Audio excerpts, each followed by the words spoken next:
જય માતાજી, જય શ્રી કૃષ્ણ અને આજે હર હર મહાદેવ મિત્રો. તો હું મયુર બારિયા ફરીવાર આપનું એક નવા વ્લોગમાં સ્વાગત કરું છું. અને આજે આપણે ટાઈમ કાઢી અને સ્પેશિયલી આવી ગયા છીએ પાટણ વાવની અંદર. એટલે આપણો ઓસમ હિલ્સ, ગિરનારની બાજુમાં જ ટેકો આપતો એવો આપણો પર્વત એટલે ઓસમ હિલ્સ છે. ખૂબ સુંદર પર્યટનને લગતું સ્થળ છે. અને 2-3 મિત્રોની સાથે આજે આપણે પાટણ વાવની મુલાકાત લીધી છે મિત્રો.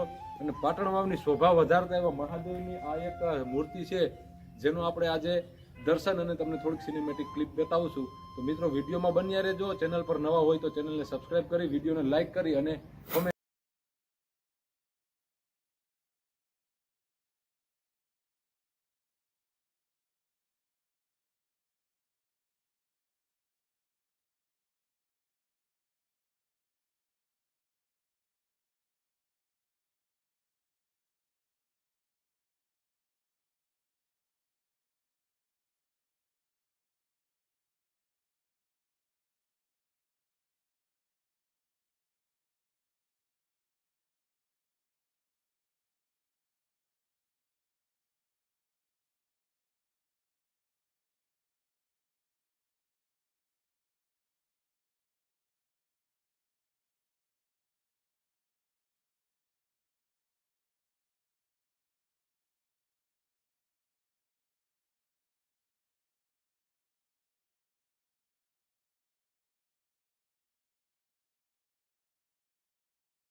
હાલો, તો આપણે શરૂઆતનું પ્લેસ લેવાનું છે ટપકેશ્વર મહાદેવનું.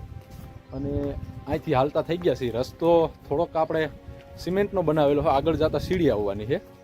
તો પહેલાં અહીંથી જ મુહૂર્ત કર્યું છે કે ભાઈ મહાદેવના દર્શન કરી અને પછી આપણે આગળ વધીએ, બરોબર છે. તો તમને ટપકેશ્વર મહાદેવના દર્શન કરાવીએ આજે મિત્રો. તો પહેલાં અહીંથી સીડીનું ચઢાણ છે આપણી પાસે, અને તડકો છે આજે, જમાવટ થવાની છે અને ગરમી થવાની છે, બે ફેરું છે.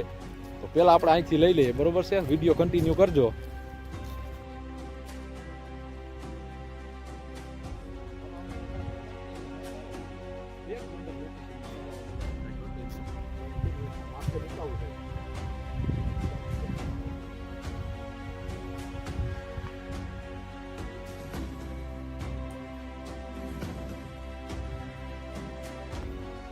જો ભાઈ, હવે આપણે છે ને અહીંયા ડુંગરમાં સીડીએ પૂગીએ ને એની મોર પાણીના કુંડાની વ્યવસ્થા રાખેલી છે.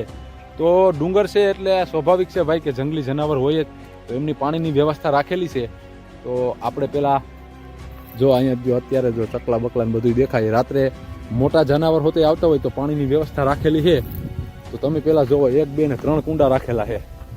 તો આ ખૂબ સારું કહેવાય. આ ગામ લોકોની વ્યવસ્થા જાળવી રાખે છે, પશુ પક્ષીનું પણ ધ્યાન રાખે છે.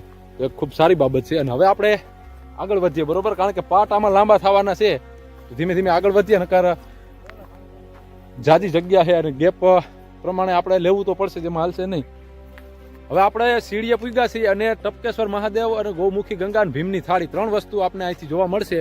તો જો અહીંયા ઇન્ટરેસ્ટમાં બોર્ડ આપેલો છે અને અહીંથી સ્ટાર્ટિંગ થાય છે, બરોબર છે, પગથિયા આગળથી.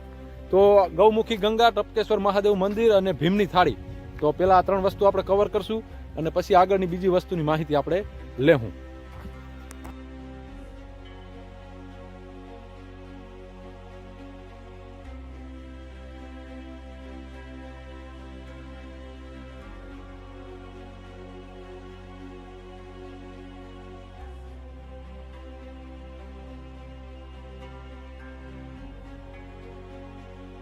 જો ભાઈ, હવે સીડીમાં તો સ્ટાર્ટિંગ થઈ ગયું આપણું ચડવાનું. અને પ્રતાપભાઈના હાથમાંથી જબલું પડી ગયું, સિંહો તૂટી ગયો, પાણીનો સ્ટોક હતો. તો પાણી પૂરું કરવું જોઈએ. અને ઉપર ક્યાંક પાણીની વ્યવસ્થા આવે તો વાંધો નહીં આવે, નકર આજ તો વારો સડી જવાનો છે. અને ધીમે ધીમે ધીમે આપણે તડકા ધૂમના આજ તો નીકળ્યા છે. વાહે તમે જો ઓલા 2 આવે છે. અને પગથિયા થોડાક ચડાર થાય છે, ચડવામાં થોડીક તકલીફ તો પડવાની છે, પણ કંઈ વાંધો નહીં. બીજું શું હોય, ધીમે ધીમે આપણે કન્ટિન્યુ કરીએ.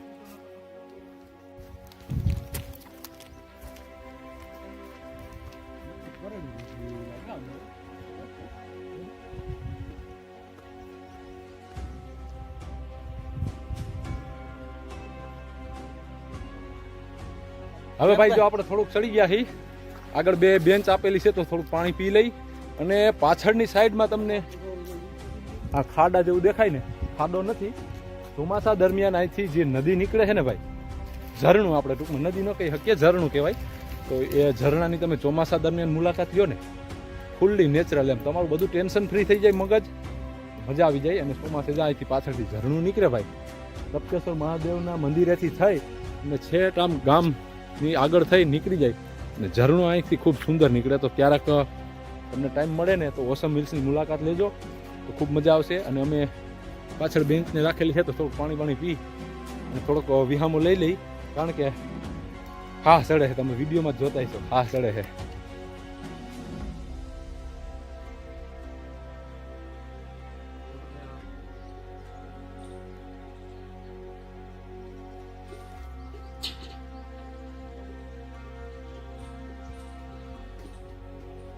ઓ ભાઈ ઓ રા પગથિયા તો જુઓ તમે, હરવી દીએ હે ઓ ભાઈ પગથિયા, ગિરનાર જેવું જ ખાતું ગિરનાર જેવો.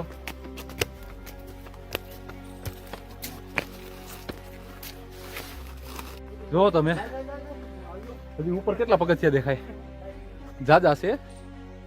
બધું આમ સડાર આવી ગયું એકદમ, ઓલા 2 વાહે છે જોરિયા.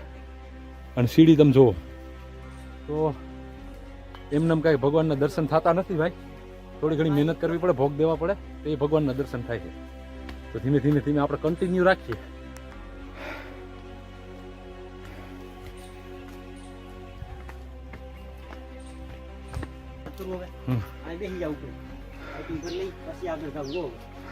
તો હાઈલો તો અહીં બાકડા છે.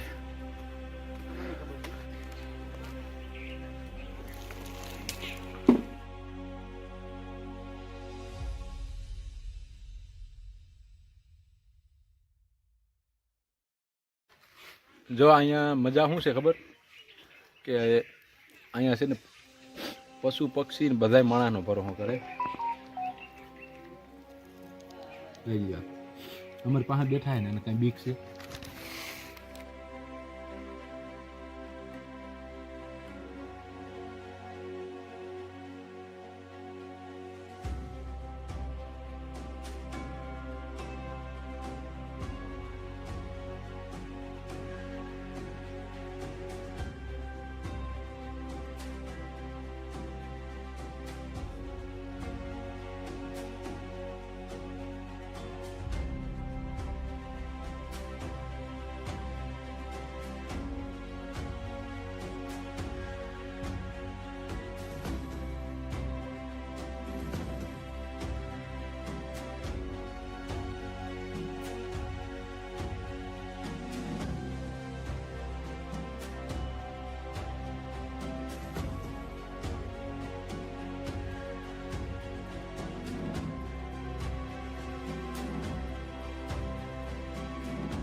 જો આ પર્વતની અંદરથી સતત મહાદેવની લિંગ ઉપર પાણી ચાલુ જ હોય અને ગણપતિ મહારાજ વિરાજમાન છે આ બાજુ, દાદા બજરંગી, અને આખા પહાડની અંદર બેઠા છે મહાદેવ. જો એ ટીપુ ટીપુ દેખાય ને એના લીધે જ કહેવાય છે ટપકેશ્વર મહાદેવ મંદિર. અને શિવલિંગના દર્શન પણ તમે કર્યા છે.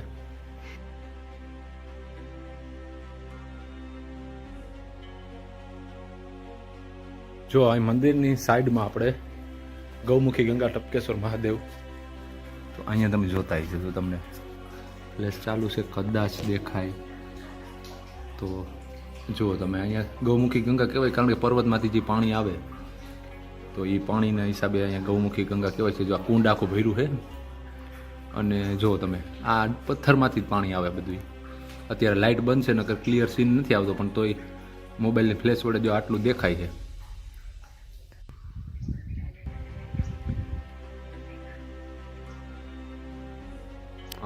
મિત્રો આપણે જો મહાદેવના દર્શન કરી, પેલો પડાવ આપણો પૂરો થઈ ગયો છે. હવે આપણે નેક્સ્ટ મંદિર છે માતૃમાનું મંદિર. મેર સમાજના ઘણા લોકોને કુળદેવી છે, તો અહીંથી સીધો રસ્તો જાય છે અને હવે આપણે સીધું ત્યાં જવાનું છે. તો અહીંયા આપણો પહેલો ભાગ પૂરો કરીશું અને માતૃમાના મંદિરનો ભાગ અને એથી આગળ એક બીજું મંદિર લેવાનું છે, એના 2 ભાગને કનેક્ટ કરશું. તો વિડીયોમાં નવા હોય તો ચેનલને સબસ્ક્રાઇબ કરી દેજો, વિડીયોને લાઇક કરી દેજો, કમેન્ટ કરી દેજો અને બીજો ભાગ તમને મળી જશે ટૂંક સમયની અંદર. તો બીજા પાર્ટનો વાઇટ તમે જોજો, ખૂબ મજા આવશે મિત્રો. જય માતાજી.